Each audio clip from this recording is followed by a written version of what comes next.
that feeling is the guide. It's not a tangible thing. It's not a logical thing. Mhm. It's sitting, giving yourself the space to sit in that feeling. Welcome to the show. Livi Redden, I'm so excited to have you here today. Thank you for having me. I'm Yes. excited. You were introduced to me, and the reason why I wanted to have you on the show is I don't know everything about what you do, but there's an energy of really wanting to serve younger people as they are developing and creating what their adult lives look like. So that was just my impression, but I'd love for you to share with the audience a little bit about who you are and what you do and what you're passionate about. I'd love to. I am very passionate about what I do. And I'm glad that comes through. And I hope it would because my whole thing is helping being a mentor and also an advocate for teens and 20 somethings to live in alignment. And Now, that's a and big word. I love that word. yes, and find what alignment means for them. And I define that as aligning your priorities and actions with your deepest core values and helping young people find what that looks like for them. The more I've researched it and studied it over the years and spoken with just hundreds and hundreds of young people, um, it is honestly a little bit frightening how undereducated they are on what it looks like to live that way. And just like the just society in general. And so for me, that's my mission is alignment and teaching alignment and creating a space where young people feel comfortable discovering and exploring that alignment and what that means for them. And that came from a lot of that had to do with, which I share in my TED Talk, is growing up with a terminally ill parent and kind of seeing learning from an early age that life is, your time can be numbered. Right. And and I kind of saw the way my parents and a lot of my friends' parents lived, where um you know there was less emotional and mindful education, and so they lived not to their own fault but just very unfulfilling lives. Hmm. And I think that's why so much of Gen Z too is so passionate about this topic, because we saw firsthand what it was like for our parents to do it, to Right. live in a way that was not aligned. And so it's beautiful to be a part of this shift of values of I will not waver on my alignment. And it's really cool to be a part of a generation that values this so strongly and to be a part of leading that charge, and providing tools and expertise that can help them really um, dig deep into that value. I love that. And coming from a whole nother perspective, right? I have a few more years on you. But watching as right now this generation is saying, no, I don't want it the way that you had it. I'm not willing to. Now, I think what I love about what you're doing is they may say, I'm not willing to, but not necessarily know what does that mean? What do I actively do moving Right. forward? Because as you said, there isn't the education early on, right? So Mhm. this is kind of a big question, but what would you, in your greatest creation, imagination, what would you imagine would be a beautiful addition to growing up in this area of alignment and really getting clear about your values, your purpose, and how to live them? What do you imagine that could look like?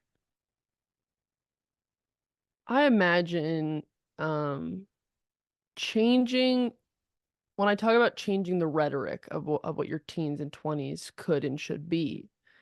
um, I go to a place where we've I mean, Gen Z is the product of the mental health movement that started around 2012, 2014. And that's also a big reason why you see a mass valuing of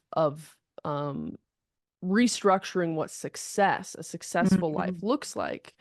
And for You mean me, it, I you mean it's not see just a title and money and a house? yeah, yeah, yeah. Shocking. Yeah, the American dream has shifted. Right. And and um what in my imagination and my dream is where now we've become aware that how we feel mentally and emotionally matters. And now what would it look like if we valued it in a way where we really taught it and applied it Mm. in our schools, in our workplaces, in our homes.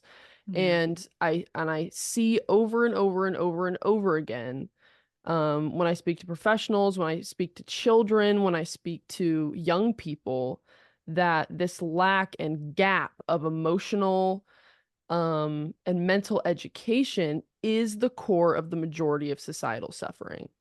And if we close that gap a bit more, the energetic shift we would feel in our communities, and especially in I mean, and coming from a United States perspective, would be astronomical. Mm. I agree. And I'm in my work, a lot of the people I'm working with are on the other end, right? They're getting a little bit older and maybe there has been a health scare. Like it sounds like one of your parents was living with a terminal illness.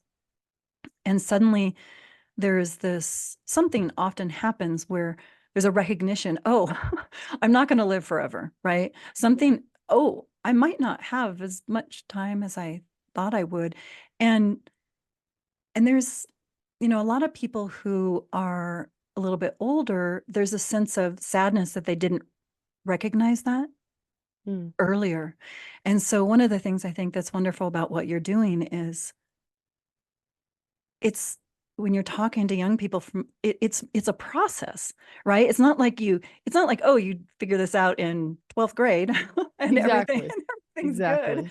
But you're also not at 55 years old looking back and going, oh, wow, what would I have done differently if I really was living in alignment, Yeah. right? So, do you envision how that would happen? Do you see a how on how we could bring more of that education in?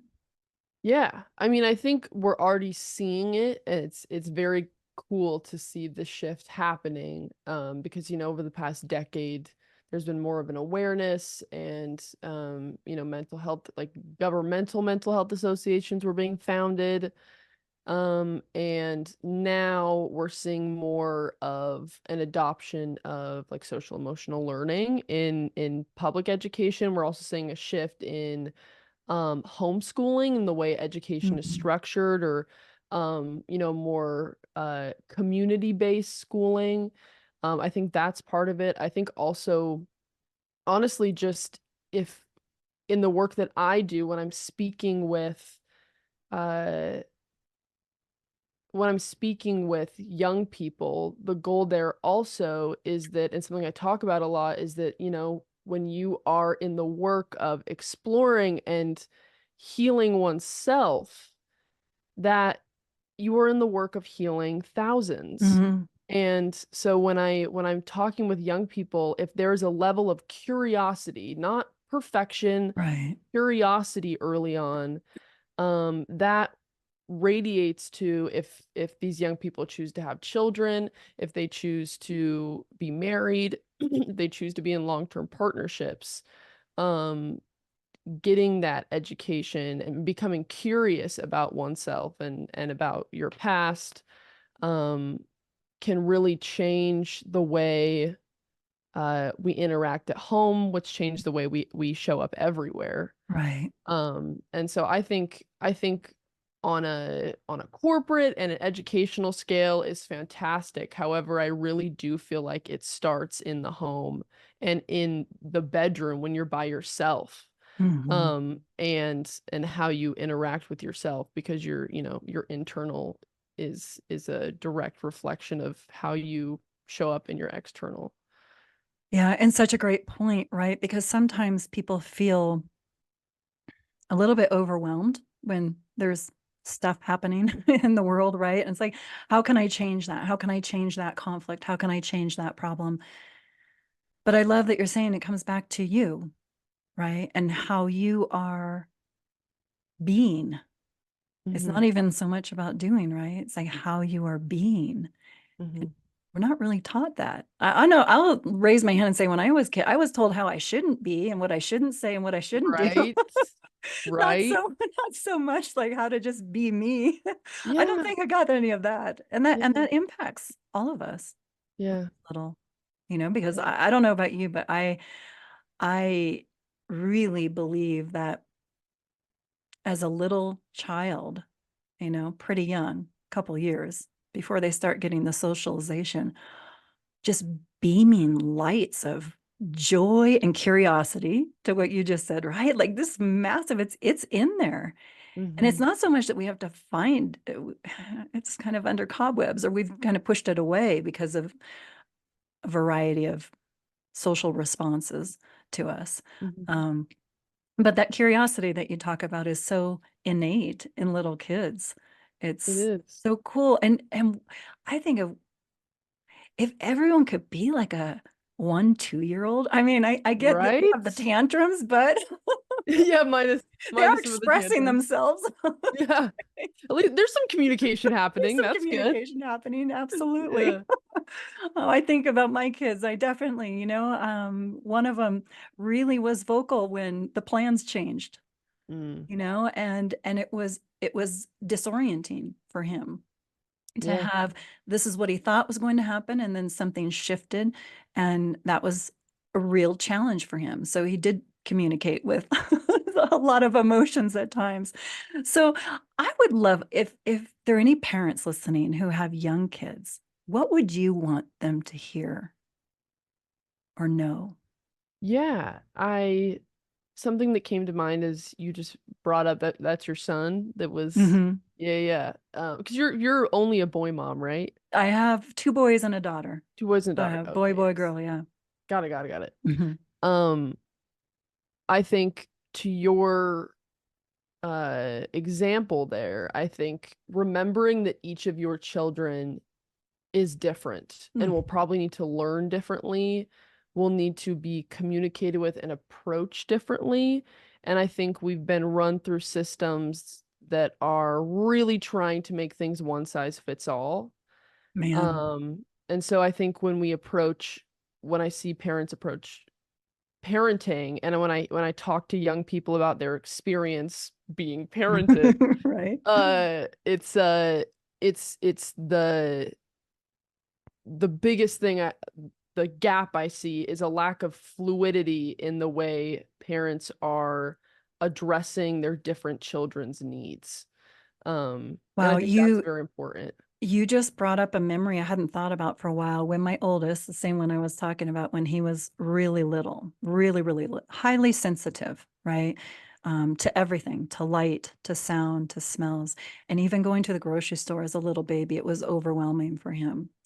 And I had so many people, and I was really trying to listen to him, right? Like really listen. And so, okay, so that's not a thing that is a positive for him, right? I had people tell me, you have to, you have to take him to the grocery store. You have to take him to these social things. You have to take him because he needs to get used to it. Hmm. And it was a real struggle because society was saying this is the way it's supposed to look. Mm. And I, as a parent, felt very alone with a child who approached the world really differently. And all three of my kids have been incredible teachers for me. But Yeah. you just brought up that where the community around me was telling me I wasn't exposing him enough.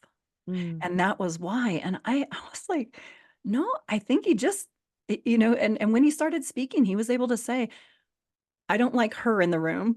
He would pick up something. He would pick up Yeah. something. Or the best one I liked is he pointed across the pool and said, why can't I have a babysitter like her? And I walked up to the woman. I said, hey, I don't know what you do, and she was looking for part-time work And he knew, he picked up the energy. Mhm. See, Yeah. if I listened to everyone, he would have been so overstimulated, he never would have been able to self calm. Yeah, he was shut off. But the pressure was there from society. And I felt very alone in trying to listen to what he wanted. Mm. So follow-up question to that. So if someone's listening and they have a young kid and maybe they're a little bit unsure and they want to listen, but the parents and the in-laws and whoever is saying that they're doing it wrong, what would you say to them?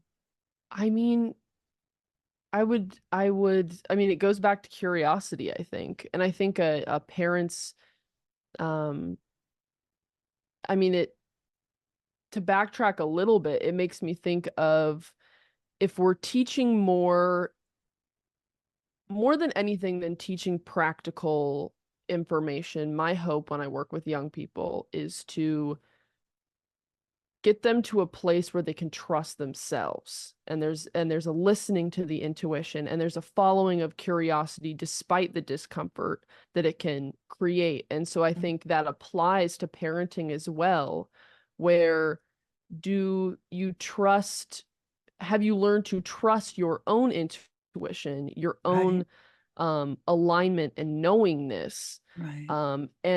And if so, that will show up in the way that you lead your children, because they will reflect that if they see it in you. And so I think I know it's a little bit of an obscure answer, but I think parents know. Like, you can see if you're wanting to be in tune with your child's need, you will be. Mm. And also just remembering that they are also growing up in a very different time period with Oof. very different social circumstances and Mhm. stimulus Right.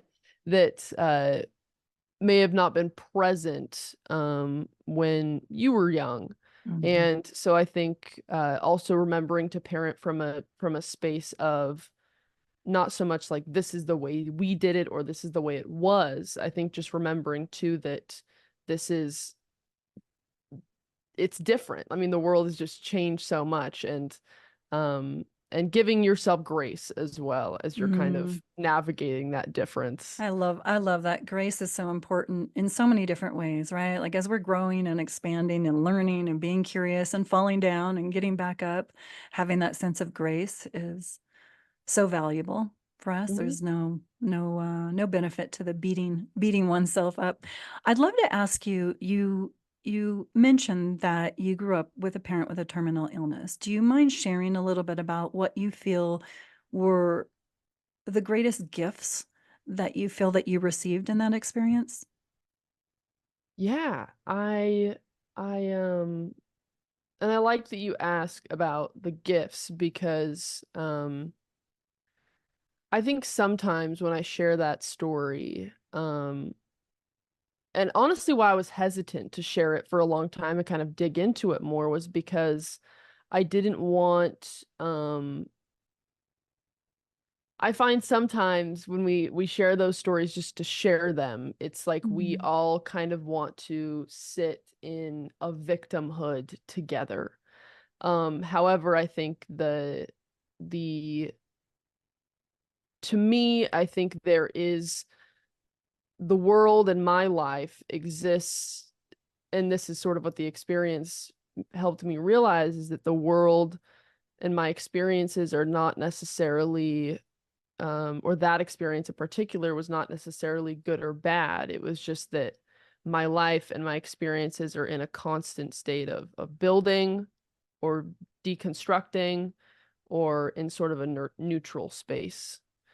And um and so when I view that experience, I try and see it for uh everything that was uncomfortable, and everything that helped build me into who I am now, and also didn't help me as much to be in alignment as well.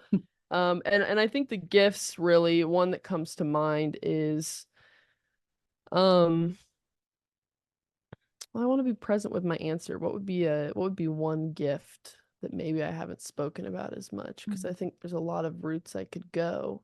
I mean, that overall perspective I shared, but um, I would say the ability to understand. I have a lot of young people that I talk to that have grown up in situations that felt very pressure cookery. Good word. And yeah, very pressure cookery. And to be able to empathize and work people through um leaving, and I think so many, especially people in the United States, are in this constant state of stress and being in their fight, flight, freeze, or fawn. Right. And I think I mean that experience, I grew up in a constant Mhm. state uh of my nervous system being dysregulated. And so I think when you know like the deep end of dysregulation, you also know that it's possible to Mhm. find it again, to figure Mhm. out how to regulate in once you leave that circumstance. And I think more than anything, it's just the deepening of empathy and connection and understanding I can have for people that come from such different circumstances than me, but there's a similar baseline of them trying to heal and come to a spot where they feel less stress and anxiety and depression.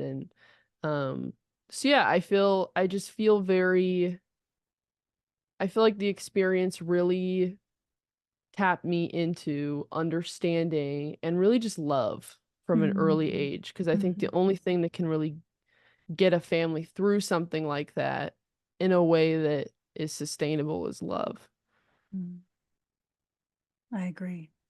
I agree. I don't know if you know, but I spent many years consulting in a hospital setting and sat with not only the physicians and nursing team, but also the families, the loved ones who were in the hospital, those who were, waiting to hear what was going to happen. And um, when you said love, I just saw just this images of all these different amazing ways that love showed up in some really not so great scenarios, and just that.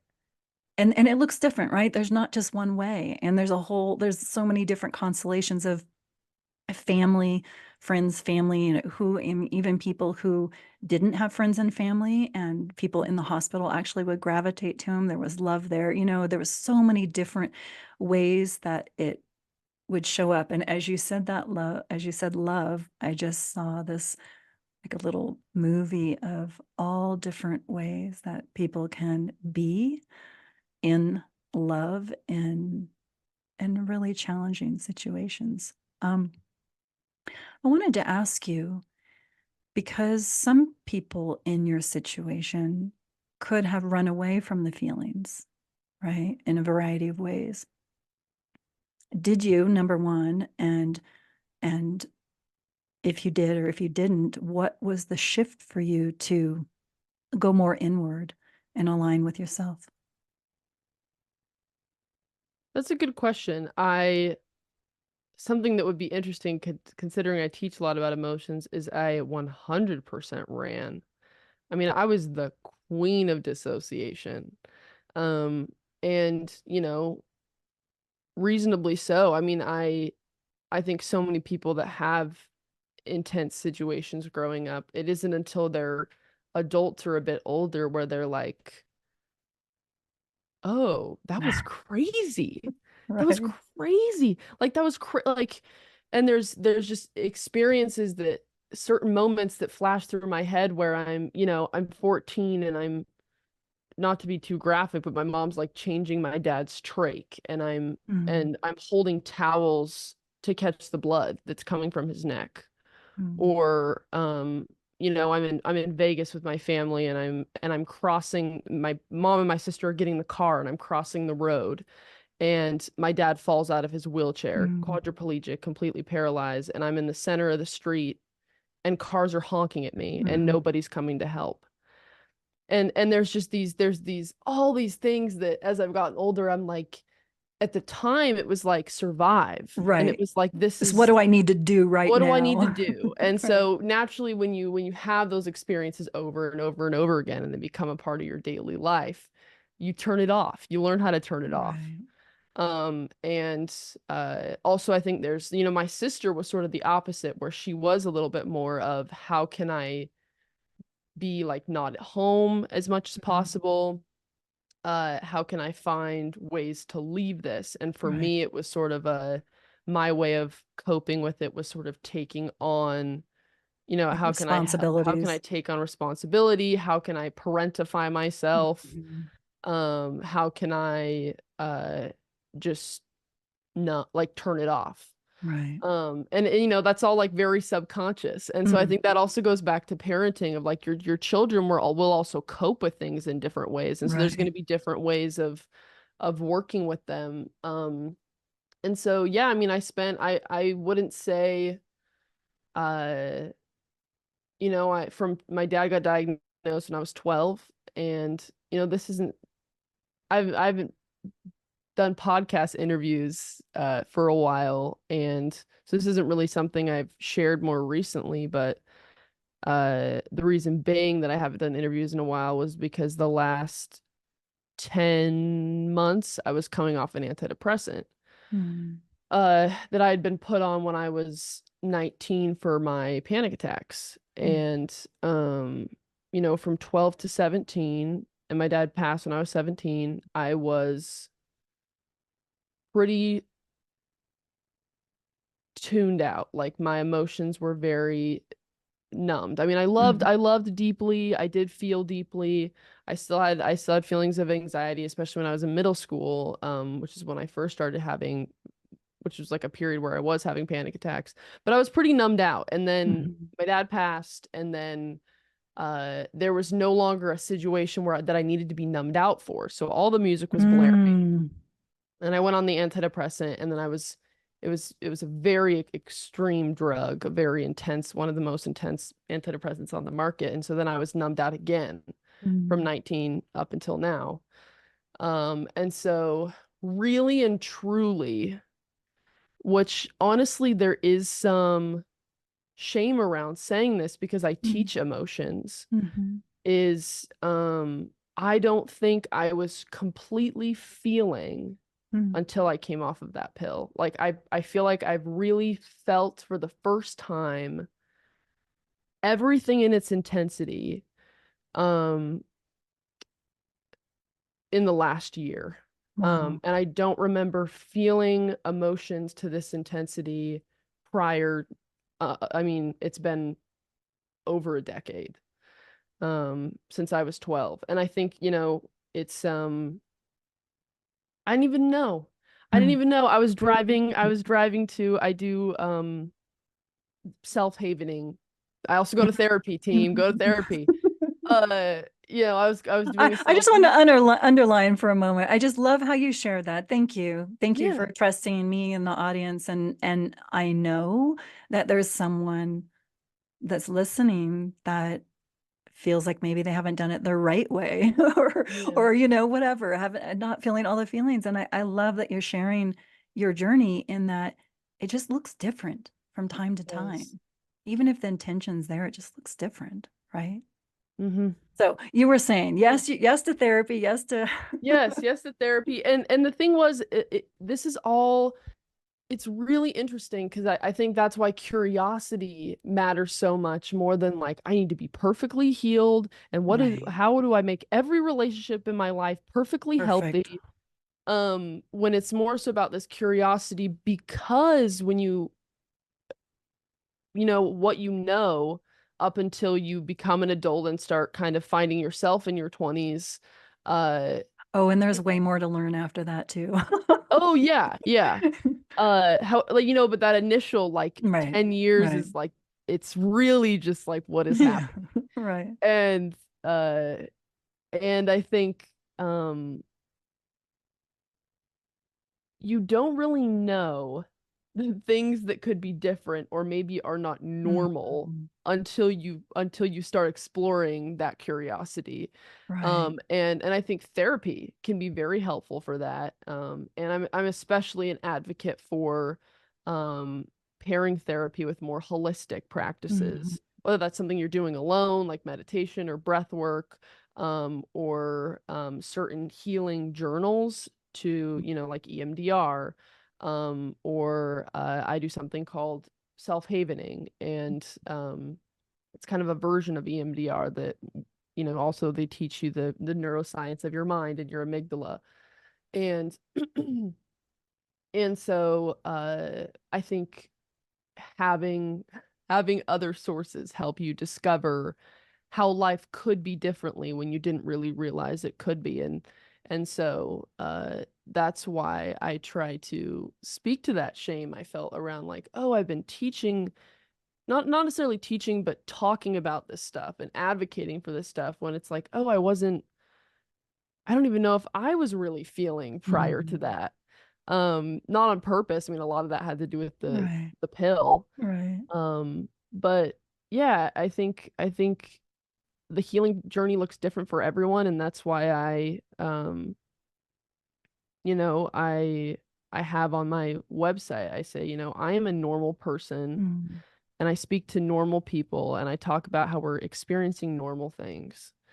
And so more than, you know, a teacher or a mentor, I just see myself as an advocate and a community Mhm. builder of um normalizing what is very normal, you know. Or normal, it could be normalizing the abnormal too. If we're all unique, we're all abnormal too. Yeah, Right. yeah. And I think sometimes, I mean, that's when language can trip us up so much, because I hear normal and I almost, for me, I go back to my childhood and think about how I was trying to be normal to make people comfortable, because Mhm. me being me made people uncomfortable.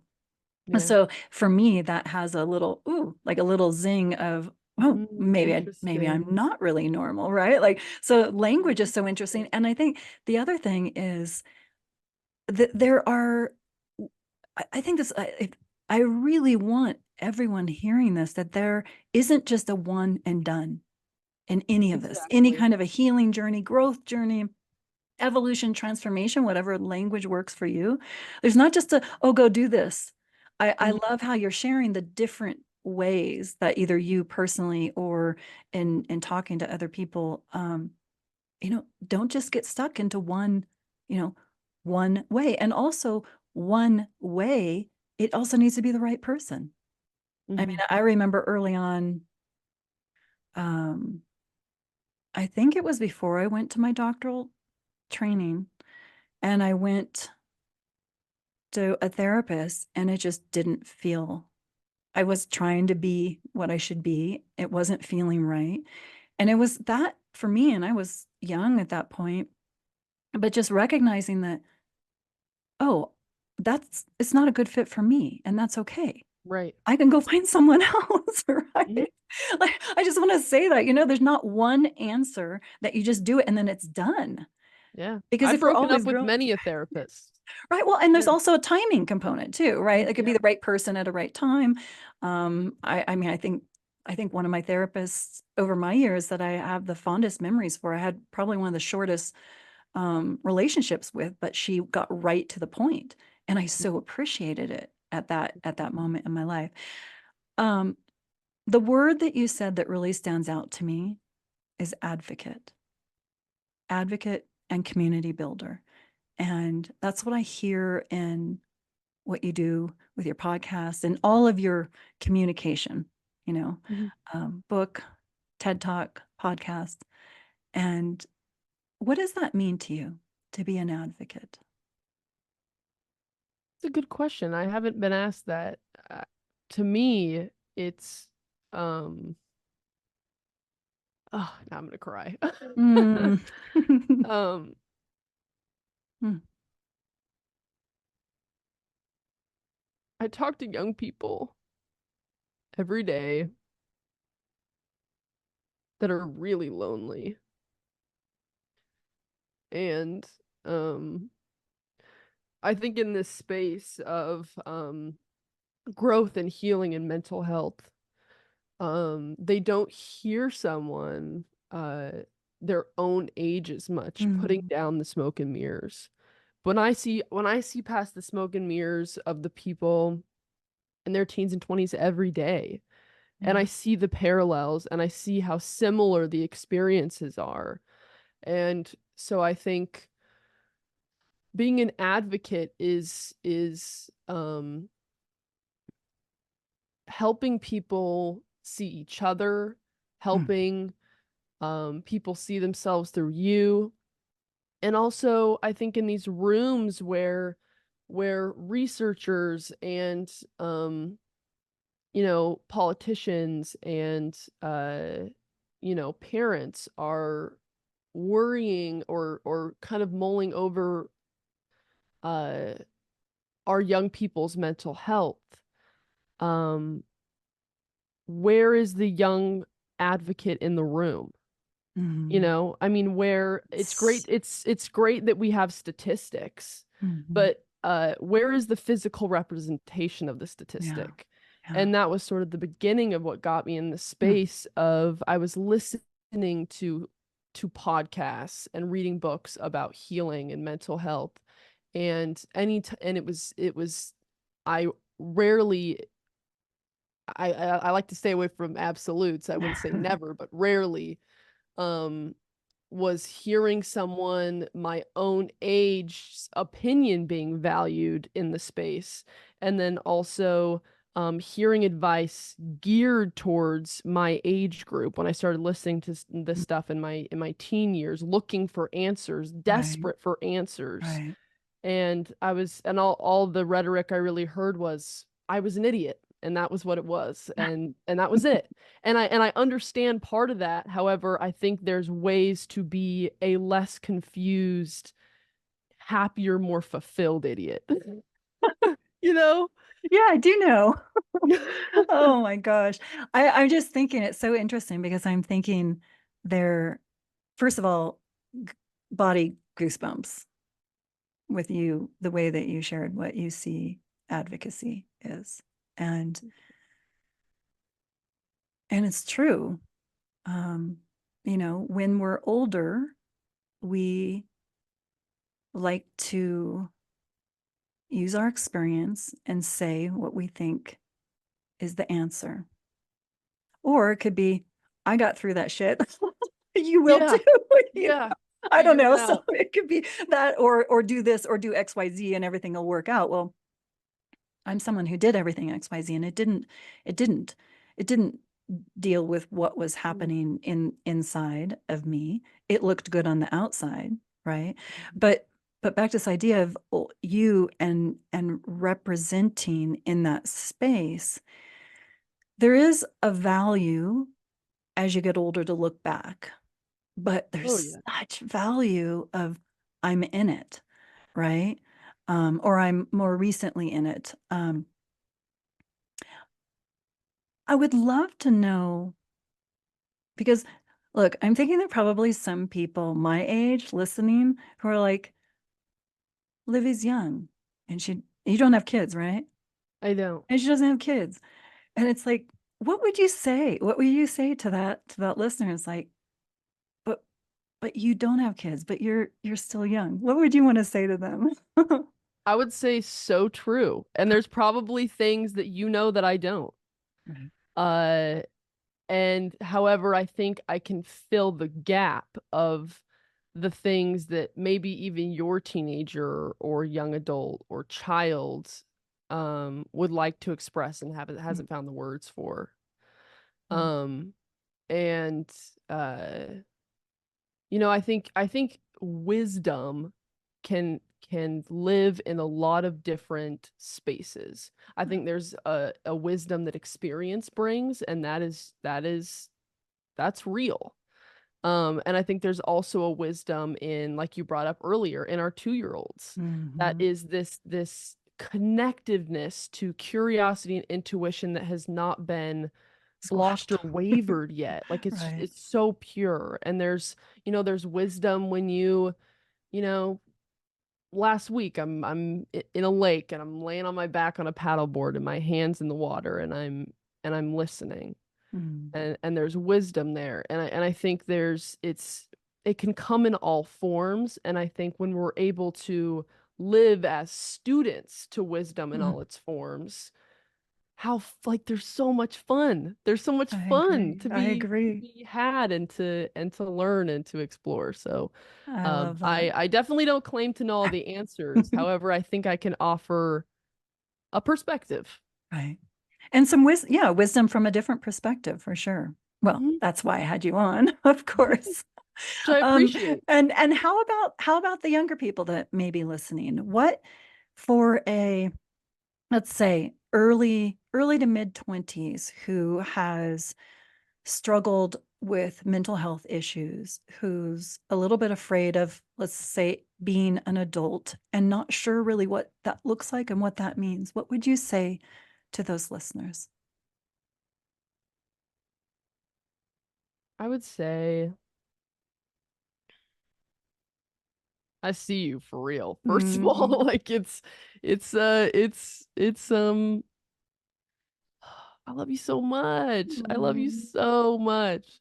And I kind of like what we talked about when I define in my head redefining that normal as human. And if you can I just I hope that you can accept your humanness in all its Mm-hmm. forms and your weirdness and your quirkiness and the things about yourself that logically you're like this should be different or I should be handling this differently or I should be better um and and taking that and seeing it as this is just where I'm at Mm-hmm. is there that's take that off of Mm-hmm. yourself and just be you are where you are and like that's that's what it is and there's the exciting thing is that there are there is so much love and there is so much wisdom that is yet to show up for you and Mm-hmm. teachers that are yet to show up for you and the only thing you have to do is be curious and be open and start to listen to your own intuition and be in touch with that 2-year-old you and kind of have them guide you as I mean, young me, 12-year-old Livy in a snapback and a basketball hoodie, that's my shaman. Like she knew exactly what she was doing, who she was, what she wanted and so I listened to her and Mm. it's all here. Yeah, I love that. Wow. Whew, because there are a lot of them, Yeah. and I really appreciate those words. Um, the word, the energy that you described was an energy of grace, which you talked about at the beginning, and that curiosity. And you just made me think of who's my guru, who's my shaman is probably around 5 years old in the car and seeing hills covered with grass and flowers and just saying to my parents, just let me out, I want to run. Mm, I love that. Nothing like a good grass field.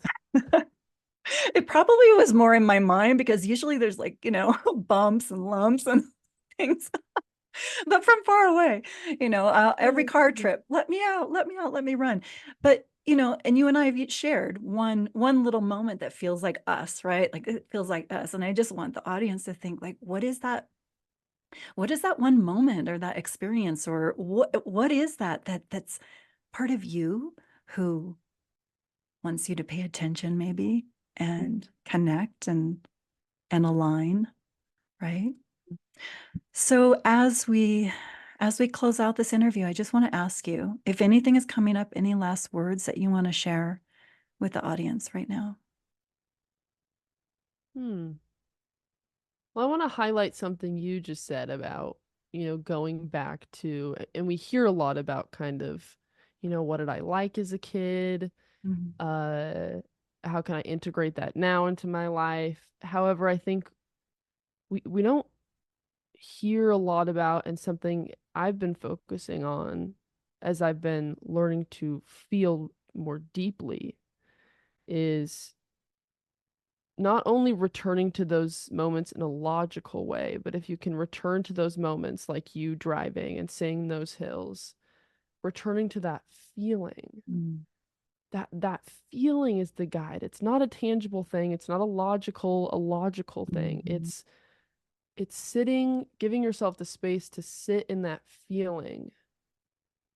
And the more and you'll notice that that feeling will show up in your day-to-day life and then heeding to it when it does, because that feeling that that child had right there, that's alignment. Mhm. Like that's what that is, Mhm. and it does show up in your weekly life. And if you can get in touch with that energy and that feeling from, you know past moments, it will stick out to you more when it shows up in current moments, and you'll know that's alignment. That's what that is. I love it. All right. Well, thank you so much for being on the show, Livia. Really appreciate you sharing your heart, sharing your wisdom with us. And we look forward to talking to you again. Thank you so much. This was beautiful.